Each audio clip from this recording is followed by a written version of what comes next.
Well, I don't have to say that. Just Just read. the night before Christmas. Okay. The night before Christmas. 'Twas the night before Christmas when all through the house not a creature was stirring, not even a mouse. The stockings were hung by the chimney with care, in hopes that St. Nicholas soon would be there. And Mamma in her kerchief, and I in my cap, had just settled down our brains for a long winter's nap.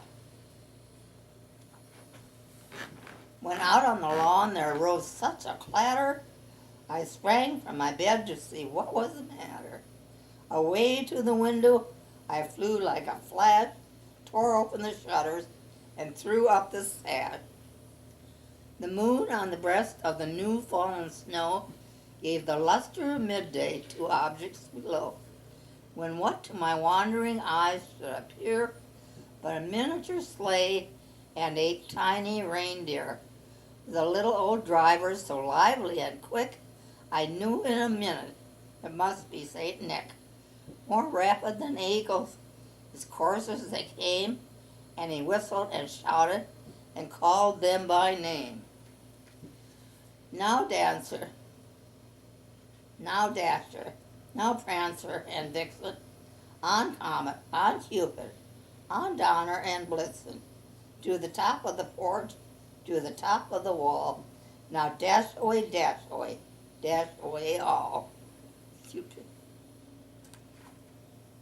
And as dry leaves that before the wild hurricane fly, when they meet with an obstacle, mount to the sky, so up to the housetop the coursers they flew, with a sleigh full of toys, and St. Nicholas too. And then in a twinkling I heard on the roof the prancing and pawing of each little hoof. As I drew in my head and was turning around, down the chimney St. Nicholas came with a bound. He was dressed all in fur from his head to his foot, and his clothes were all tarnished with ashes and soot.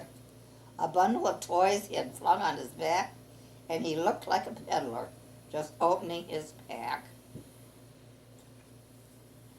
His eyes, how they twinkled, his dimples, how merry, his cheeks were like roses, his nose like a cherry. His droll little mouth was drawn up like a bow, and the beard on his chin was as white as the snow.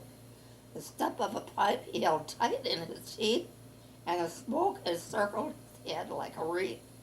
He had a broad face and a little round belly that shook when he laughed like a bowl full of jelly. He was chubby and plump, a right jolly old elf, and I laughed when I saw him, in spite of myself.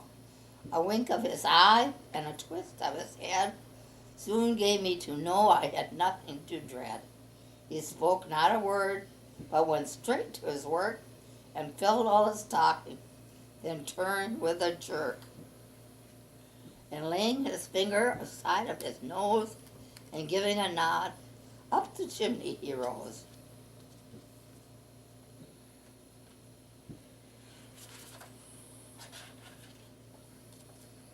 He sprang to his sleigh, to his team gave a whistle, and away they all flew like the dawn of a thistle. But I heard him exclaim ere he drove out of sight, Merry Christmas to all, and to all a good night. I love you, Grandma Betty.